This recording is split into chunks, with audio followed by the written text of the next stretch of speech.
નમસ્કાર, લોકસભાના લાઈવ સ્ટુડિયોમાં આપનું સ્વાગત છે. હું છું રાધા. ચૂંટણીના સૌથી મોટા કવરેજની A to Z માહિતી આપતા અમારી ટીમ આ વખતે સૌરાષ્ટ્રના પ્રવેશ દ્વાર એવી સુરેન્દ્રનગર લોકસભા બેઠક પર પહોંચી છે. ભાજપે આ બેઠક પરથી ચંદુભાઈ શિહોરાને, જ્યારે કોંગ્રેસે ઋત્વિક મકવાણાને મેદાને ઉતાર્યા છે. મતદાન પહેલા બંને ઉમેદવારો સહિત સ્થાનિક મતદારોનો મિજાજ કઈ દિશામાં સામે આવ્યો છે એ જાણીએ તે પહેલા જાણીએ આ બેઠકનો ભૌગોલિક તેમજ રાજકીય ઇતિહાસ. સુરેન્દ્રનગરના રાજકારણની હવા ઘણી જ અટપટી છે. સૌરાષ્ટ્રની સૌથી ચર્ચાસ્પદ આ બેઠક ઓળખાય છે. શરૂઆતમાં ઝાલાવાડ બેઠક તરીકે પણ આ બેઠક ઓળખાતી હતી. વર્ષ 1962માં આ લોકસભા બેઠક અસ્તિત્વમાં આવી હતી. શરૂઆતની ચૂંટણીઓમાં કોંગ્રેસનું પ્રભુત્વ જોવા મળતું હતું. જો કે વર્ષ 1989 બાદ ભાજપનો પ્રભાવ આ બેઠક પર વધવા લાગ્યો. પક્ષ કરતા વ્યક્તિનો પ્રભાવ પણ અહીં મુખ્ય રહેતો હતો. સોમાભાઈ પટેલ 4 વખત આ બેઠક પરથી સાંસદ તરીકે ચૂંટાઈ આવ્યા હતા. વિશ્વ પ્રસિદ્ધ તરણેતરનો ભાતીગઢ મેળો અહીં ભરાય છે અને કપાસના હબ તરીકે સુરેન્દ્રનગરે વિશ્વભરમાં ખ્યાતિ મેળવી છે. ત્યારે આવો હવે એ પણ જાણીએ કે ભાજપના ઉમેદવાર કયા મુદ્દાઓને લઈને આ વખતની ચૂંટણીમાં ઉતરશે. તો લોકસભા લાઈવ સ્ટુડિયોમાં આજે આપણે વાત કરીશું સુરેન્દ્રનગર લોકસભા બેઠકના ભાજપના ઉમેદવાર ચંદુભાઈ શિહોરા સાથે. ચંદુભાઈ, સૌથી પહેલા તો આપનું હાર્દિક સ્વાગત છે. જી, થેન્ક યુ, આભાર. સુરેન્દ્રનગર લોકસભા બેઠક આમ તો કોળી સમાજનું પ્રભુત્વ વધારે છે અને તમે પણ એ જ સમાજમાંથી આવો છો. કોંગ્રેસના ઉમેદવારની વાત કરીએ તો કોંગ્રેસમાં તમે જ્યારે પ્રચારની શરૂઆત કરી ત્યાં સુધી કોંગ્રેસમાં કોણ ઉમેદવાર હશે એ ખબર જ નહોતી, પરંતુ હવે ઋત્વિકભાઈનું નામ જાહેર થઈ ચૂક્યું છે. કોંગ્રેસને કેવી ટક્કર? કોંગ્રેસની ટક્કર જ નથી. મારી ટિકિટ જાહેર થયા પછી હું છેલ્લા 15 દિવસથી મારા મત વિસ્તારમાં ફરી રહ્યો છું, ત્યારે સામે ક્યાંય કોંગ્રેસ માટે બોલવાવાળા લોકો જ મળતા નથી. આખા મત વિસ્તારની અંદર મોદી લહેર ચાલી રહી છે. કોંગ્રેસે જે ઉમેદવાર આપ્યા એ લડવા પણ માગતા નહોતા અને ગત ધારાસભામાં તેઓ પોતે ચૂંટણી કોંગ્રેસમાંથી લડ્યા પણ ત્રીજા નંબર પર રહ્યા. એટલે આમ કોંગ્રેસને ઉમેદવાર મળતા નહોતા, ત્યારે ઋતિકભાઈને આપી છે. ત્યારે સુરેન્દ્રનગર લોકસભામાં ભાજપ અને કોંગ્રેસની કોઈ ટક્કર જ નથી. આપણે જોવા જઈએ તો છેલ્લી 2 ટર્મથી આપણે ભાજપ આ બેઠક પોતાના અંકે રાખી મૂકી છે. હેટ્રિકની આપણે વાત કરીએ તો કેન્દ્રમાં વડાપ્રધાન નરેન્દ્ર મોદીની હેટ્રિક થવાની અને સુરેન્દ્રનગર લોકસભા બેઠકમાં આપણે ભાજપની હેટ્રિક થવાની છે. કેટલી શક્યતાઓ પ્રબળ? ભાજપની હેટ્રિક મોદી સાહેબ 2 વખત દેશના વડાપ્રધાન બની ચૂક્યા છે. ગુજરાતમાં 2 વખત 26 સીટો ભારતીય જનતા પાર્ટીને મળેલી છે. આ વખતે પણ 26 સીટ અને બહુ જ મોટા માર્જિનથી પાટીલ સાહેબનું એક મિશન છે 5 લાખ મતથી જીતવાની. તો સુરેન્દ્રનગરની સીટ અમે 5 લાખથી જીતીએ છીએ, એમાં કોઈ શંકા જ નથી. ચંદુભાઈ, 2021ની નગરપાલિકા ચૂંટણી હતી એ વખતે હું આ વિસ્તારમાં ફરી હતી અને લીંબડી જે આપણે સર્કલ જોઈએ છે ને જે ઓવરબ્રિજ બનીએ છે, વિપક્ષ દ્વારા એવું કહેવાતું હોય છે કે સુરેન્દ્રનગરમાં ઔદ્યોગિક જેટલો જોઈએ એટલો વિકાસ નથી થયો. તેના કારણે બેરોજગારીનો મુદ્દો હજુ પણ સુરેન્દ્રનગર માટે છે. શું આ વાત સાચી છે? અને સાચી છે તો પછી તેનું નિવારણ કેવી રીતે? સુરેન્દ્રનગરમાં નહીં પણ ગુજરાતના કોઈ પણ શહેરની અંદર કોઈ ઔદ્યોગિક એકમ હોય કે ખેતીવાડી હોય, આજે બહારથી બીજા રાજ્યમાંથી મજૂર લાવવા પડે છે. એટલે સુરેન્દ્રનગર જિલ્લા અને લોકસભા મત વિસ્તારમાં ક્યાંય બેરોજગારીનો કે મજૂરીનો એવો પ્રશ્ન જ નથી. કયા એવા ખાસ મુદ્દા છે ચંદુભાઈ કે જેની ઉપર તમે ફોકસ કરીને તમે જનતાની વચ્ચે જવા માંગી રહ્યા છો અને એ વસ્તુ તમે નેમ લીધી છે કે આ મુદ્દા ઉપર આપણે ખાસ કરીને કામ કરવાનું છે? આમ તો મોદી સાહેબના જે વિકાસ કરી રહ્યા છે અત્યારે લોકો પાસેથી કોઈ પ્રશ્ન જ નથી આવતા કે અમને આ તકલીફ છે, પેલી તકલીફ છે, પરંતુ આ જિલ્લાને લગતા જે કંઈ પાયાના પ્રશ્નો છે હજુ પણ મને ક્યાંક ક્યાંક એવું લાગી રહ્યું છે કે 4 લેન હાઈવે હોય, 6 લેન હાઈવે હોય, ત્યાં ટ્રાફિકની સમસ્યા ન સર્જાય એટલા માટે ઓવરબ્રિજ કે અંડરબ્રિજના કામો કરવાની જરૂરિયાત છે અને અમે પ્રાધાન્ય આપીશું. રેલવેને લગતા જે કંઈ કામો છે એમાં પણ હું પ્રાધાન્ય આપીને આગળ કામ કરવાનો છું. શિક્ષણની બાબતમાં સુરેન્દ્રનગરમાં કેવી યોજના? શિક્ષણમાં તો સુરેન્દ્રનગર જિલ્લાનો લગભગ તાલુકામાં, હળવદ તાલુકામાં પણ શિક્ષણ એક હબ બની ગયું છે.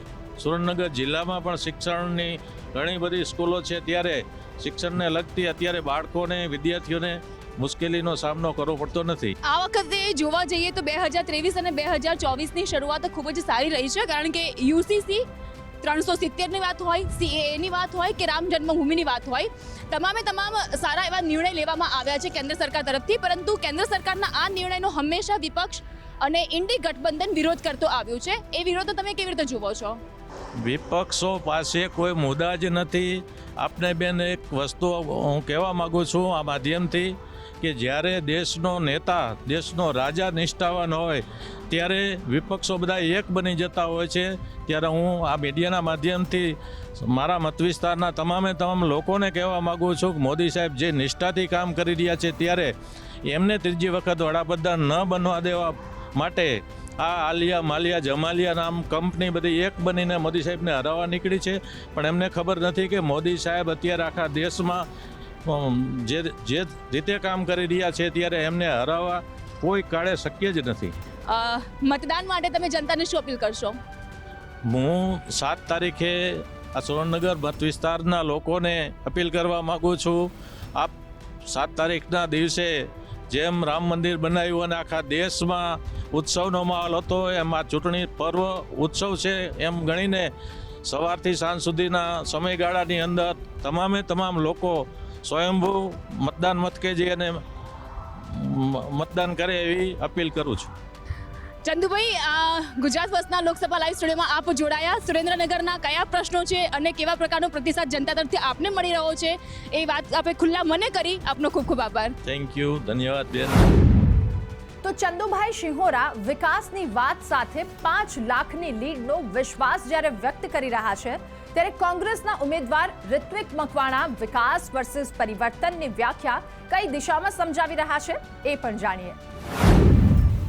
નમસ્કાર, આપ જોઈ રહ્યા છો ગુજરાત ફર્સ્ટ અને ગુજરાત ફર્સ્ટના લોકસભા લાઈવ સ્ટુડિયોમાં હું છું આપની સાથે જાગૃતિ. ગુજરાતની 26 લોકસભા બેઠક ઉપર ચૂંટણી યોજાવા જઈ રહી છે અને એ 26 બેઠકમાંની એક બેઠક એટલે કે સુરેન્દ્રનગર બેઠક, જેમાં ભાજપ દ્વારા એક નવા જ ઉમેદવારને મેદાનમાં ઉતારવામાં આવ્યા છે, જ્યારે કે કોંગ્રેસ દ્વારા પોતાના એક ઉમેદવાર ઉપર વધુ એક વખત વિશ્વાસ વ્યક્ત કરીને તેઓને રિપીટ કરવામાં આવ્યા છે. કોંગ્રેસના ઉમેદવાર છે ઋત્વિક મકવાણા, તેઓ આપણી સાથે જોડાઈ ચૂક્યા છે. ઋત્વિકભાઈ, ગુજરાત ફર્સ્ટના લોકસભા લાઈવ સ્ટુડિયોમાં આપનું સ્વાગત. જી નમસ્કાર. છેલ્લા 2 ટર્મથી ભાજપ સુરેન્દ્રનગર બેઠક ઉપરથી જીતતું આવ્યું છે. હવે એ જીતની હેટ્રિકને અટકાવવા માટે કોંગ્રેસના કેવા પ્રયાસ?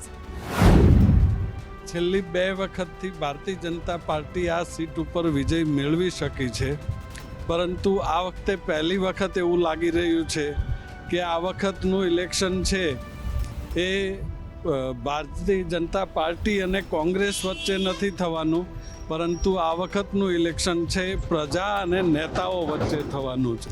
એટલે મને આ વિસ્તારના મતદારો ઉપર પૂરો ભરોસો છે.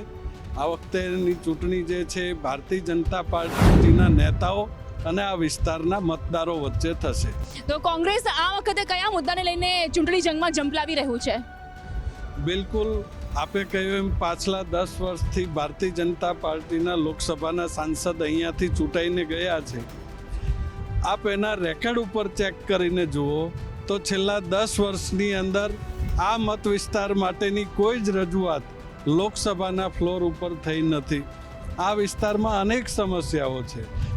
અલગ અલગ 5 જિલ્લાઓની અંદર વહેંચાયેલો ખૂબ જ વિશાળ મત વિસ્તાર છે. આ વિસ્તારની અંદર વિસ્તાર પ્રમાણે અલગ અલગ જે છે એ સમસ્યાઓ છે, અલગ અલગ પ્રશ્નો છે, અલગ અલગ લાગણીઓ છે, અલગ અલગ માગણીઓ છે. તો આ બધા જે પ્રશ્નો છે એના માટેની રજૂઆત દરેક પ્લેટફોર્મ ઉપર પૂરી તાકાતથી કરીશું. કોંગ્રેસ દ્વારા ભાજપના સરકારમાં મોંઘવારી, બેરોજગારીનો મુદ્દો અને સળગતો પ્રશ્ન ઊભો કરવામાં આવે છે. સામે ભાજપ દ્વારા કોંગ્રેસ ઉપર પરિવારવાદ, વંશવાદ અને તૃષ્ટિકરણની વાત કરવામાં આવે છે. તો એનો જવાબ કેવી રીતે આપશો? એનો જવાબ ભારતીય જનતા પાર્ટીના જે કેન્ડિડેટ છે એની યાદી આપ મેળવી લો. એની અંદર પરિવારમાંથી કેટલા સદસ્યો ઊભા છે, એની અંદર કેટલા પરિવારના સભ્યો લડી રહ્યા છે, એના આધારે એ આક્ષેપ લગાવે તો કંઈક વ્યાજબી ગણાય. ઋત્વિકભાઈ, જીતનો વિશ્વાસ આપનામાં કોંગ્રેસ પાર્ટીમાં કેટલો? હાર અને જીત એ લોકશાહીની અંદર મતદારો નક્કી કરતા હોય છે. એનો નિર્ણય કરવાનો સાચો અધિકાર મતદારોનો છે. બરાબર. આ અધિકાર મતદારોનો છે એ અધિકાર આપણે મતદારો ઉપર જ છોડવો જોઈએ અને મતદારોને જ નિર્ણય કરવા દેવો જોઈએ કે કઈ પાર્ટી કે કયો આગેવાન આ વિસ્તારનું નેતૃત્વ કરશે. લોકસભાની ચૂંટણીનો જંગ બરાબર જામ્યો છે ત્યારે વિરમગામના ધારાસભ્ય હાર્દિક પટેલ કોંગ્રેસના વિઝન પર સવાલો ઉઠાવતા શું કહી રહ્યા છે, હવે તમને એ પણ સંભળાવીએ. વિકાસની યોજના અનેકો છે અને એ જ વિકાસની યોજનાના દમ પર આ વખતે ચૂંટણી લડવામાં આવી રહી છે, કારણ કે વિકાસ દેખાઈ પણ રહ્યો છે. તો તમે જ્યારે ગામડા વિસ્તારમાં જાઓ છો અને ગામડાની જનતાને મળો છો, પ્રતિસાદ કેવો મળે છે ત્યાં?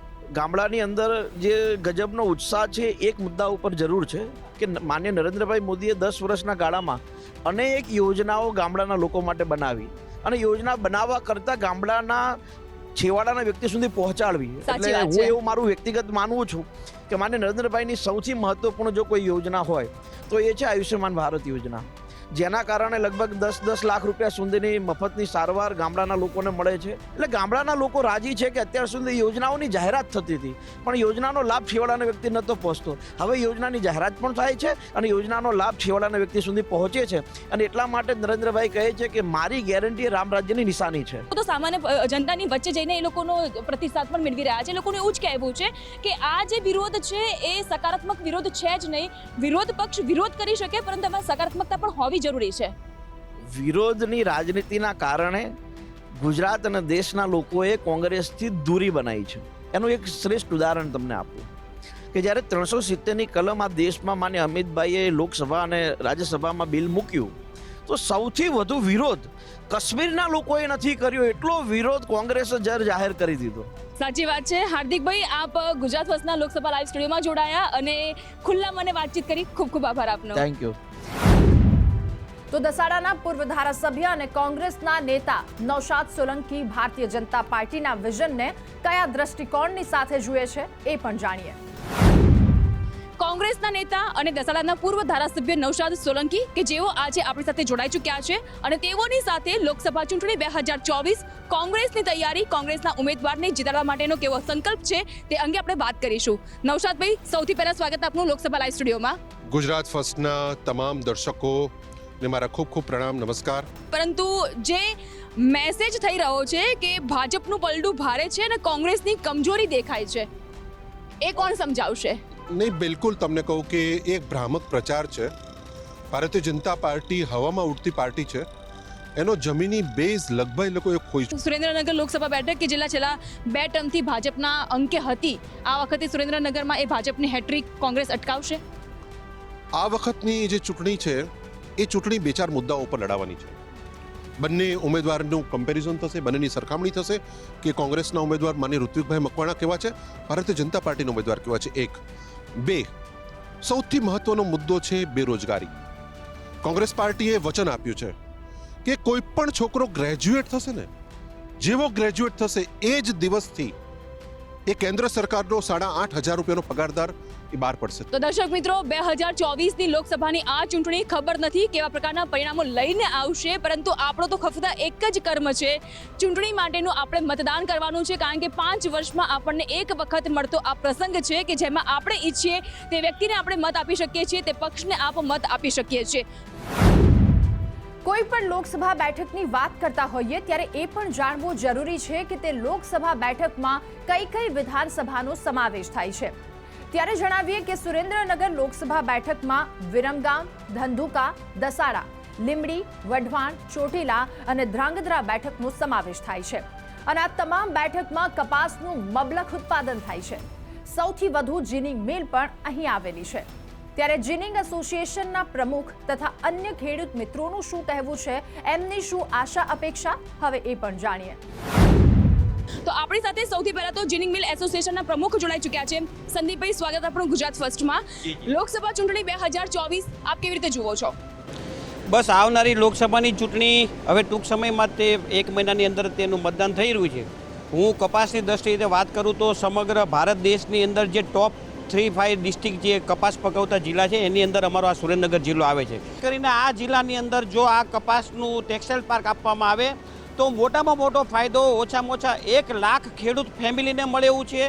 સાથે સાથે સુરેન્દ્રનગર જિલ્લાની અંદર જે 50 જીનિંગ ઇન્ડસ્ટ્રીઝો આવી રહ્યા છે એની અંદર એક ઇન્ડસ્ટ્રીની અંદર તમે 50 માણસ ગણો તો 2500 માણસોને પણ રોજગારી મળી શકે એવું છે. રોજગારીની દ્રષ્ટિએ જોઈએ તો ટેક્સટાઇલ પાર્ક જે બનાવવાની માંગ થઈ રહી છે એ ખૂબ જ જરૂરિયાતપૂર્ણ છે અને તેનાથી ઘણા અન્ય બેનિફિટ થઈ રહ્યા છે. તમે શું વિચારો છો, લોકસભા ચૂંટણી 2024ને લઈને સત્તા પરિવર્તન થઈ શકે છે કે પછી એ જ મોદી સરકાર? ગુજરાત વાળાને તો તમે જાણો જ છો, મોદી સરકાર જ હોય ગુજરાત વાળા. કારણ કે જે માંગ એક બાદ એક સામે આવી રહી છે, આપની શું માંગ છે? કારણ કે ખેડૂતોને પણ લાભ થાય, વેપારીઓને પણ લાભ થાય અને જીનિંગ એસોસિએશન મજબૂત બને. અત્યારે આપણે ગુજરાતમાં જે કપાસનું ઉત્પાદન થાય છે કે પૂરા દેશમાં જે ઉત્પાદન થાય છે ને, એમાં સરકાર માટે અમે તો એક જ વસ્તુ કહીએ છીએ કે જે પર હેક્ટર જે ખેડૂતો જે કપાસ વાવે છે ને, પર હેક્ટર એમને જે ઉત્પાદકતા વધે કે એક વીઘે જે વધારે ને વધારે કપાસનું ઉત્પાદન થાય ને, તો સરકાર એના માટે જો કંઈક પ્રોત્સાહન આપે ને કોઈક નવી નીતિ લાવે અથવા નવું બિયારણ લાવે તો કપાસનું ઉત્પાદન વધારે થાય અને ઉત્પાદન વધારે થશે તો ખેડૂતોને ડેફિનેટલી પૈસા વધારે મળશે, તો ખેડૂતોને પણ એટલો ઉત્સાહ રહેશે. નવસારીની જેમ સુરેન્દ્રનગરમાં પણ પીએમ મિત્ર પાર્કની માંગ ખેડૂતો કરી રહ્યા છે. સાથે જ ભાજપની કાર્યશૈલીને પણ બિરદાવી રહ્યા છે. કોઈ પણ કાર્યકર્તાને સંસદ ભવન સુધી પહોંચાડવામાં મતદારો પ્રમુખ ભૂમિકા ભજવી જાય છે. ત્યારે જાણવું એ પણ જરૂરી બની જાય છે કે સુરેન્દ્રનગર લોકસભા બેઠકમાં નવી યાદી પ્રમાણે કુલ કેટલા મતદારોનો સમાવેશ થયો છે.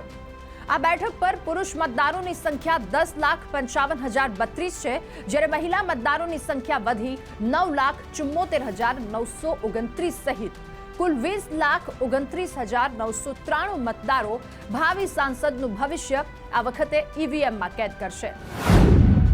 વાત જ્યારે ચૂંટણીની કરતા હોઈએ, વાત જ્યારે આપણે સુરેન્દ્રનગર લોકસભા બેઠકની કરતા હોઈએ, તેવા સંજોગોમાં લોકસભા લાઈવ સ્ટુડિયોમાં જોડાઈ ચૂક્યા છે સુરેન્દ્રનગરના એવા જ કેટલાક સ્થાનિકો કે જેઓ આજે આપણને જણાવશે કે ભાજપાની સરકાર અહીં છે અને ભાજપાના જ્યારે તેઓને સાંસદ સભ્ય બન્યા છે ત્યારે કેવા પ્રકારનો વિકાસ થયો છે.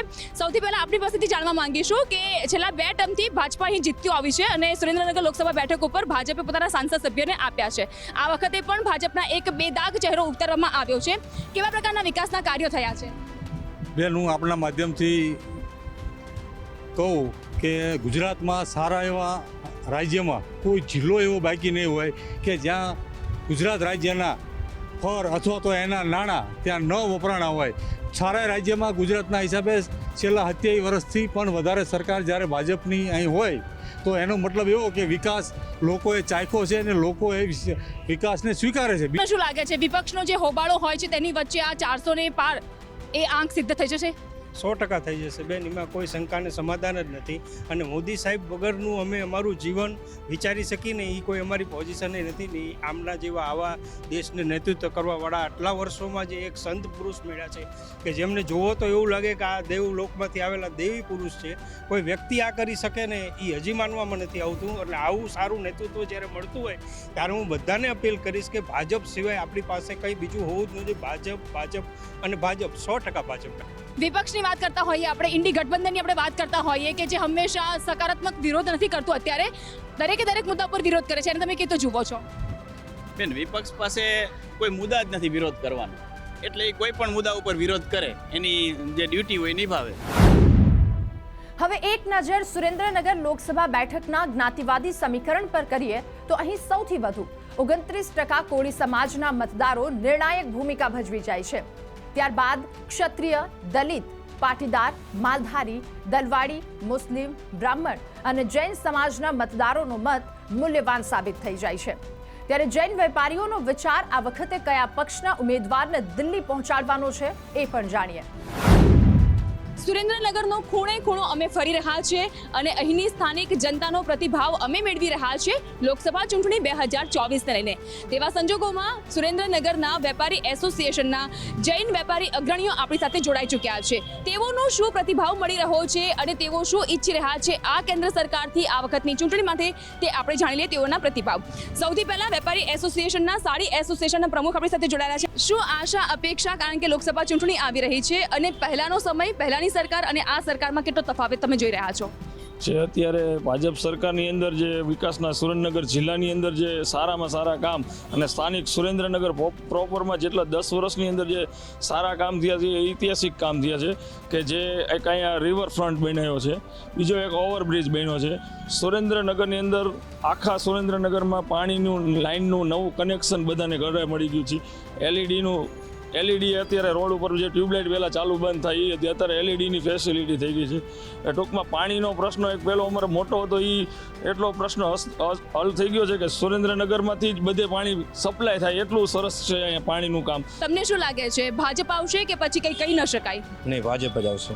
કયા કયા કાર્યોના કારણે જનતા ભાજપને વોટ આપશે? ભાજપ નરેન્દ્ર મોદીના હિસાબે વોટ આપશે.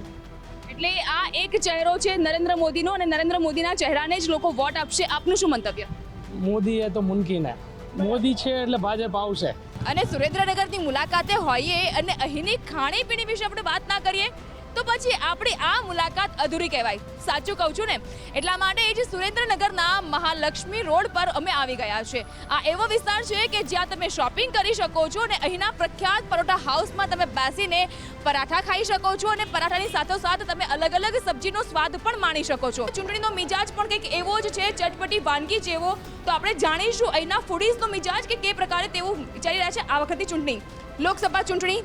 શું લાગી રહ્યું છે આ વખતે મોદી સાહેબની હેટ્રિક કે પછી કંઈ કહી ના શકાય? 412 મહિલાઓ માટે મોદી સાહેબે ઘણી બધી યોજનાઓ બનાવી છે, શું કહેશો? કંઈ નહીં, સારી યોજના બનાવી છે અને બહુ હેલ્પફુલ છે અને બેનિફિટ બી મળે છે. અહીં કેટલાક પ્રબુદ્ધ નાગરિક પણ છે, તેઓની પાસે જાણીએ. બેન, અમે ફક્ત મોદીજીના નામ ઉપર મત દેવાના છે. સાચી વાત છે. અમે માત્ર એક જ ચહેરો જોઈશે, મોદીજી. Only Modi, only. સુરેન્દ્રનગરના પ્રખ્યાત પરોઠા હાઉસમાં આવનાર એક સ્વાદના રસિયાનું કહેવું છે કે આ વખતે સત્તા પરિવર્તન કે પુનરાવર્તન તેની માટે આપણે સૌ કોઈએ જોવી પડશે રાહ. 4 જૂનની મતપેટી ખુલશે, એક મતની ગણતરી થશે, ત્યારે ખબર પડશે કે સુરેન્દ્રનગરમાં કોણ બનશે સાંસદ અને કેન્દ્રમાં કોણ બનશે સરકાર. તો આ હતો સુરેન્દ્રનગર લોકસભા બેઠકનો સંપૂર્ણ ચિત્તાર. બસ આવા જ અનોખા અંદાજની સાથે અમે આપને બતાવતા રહીશું લોકસભાની બાકી અન્ય બેઠકોનો મિજાજ. મને આપશો રજા. આપ જોતા રહો ગુજરાત ફર્સ્ટ. નમસ્કાર.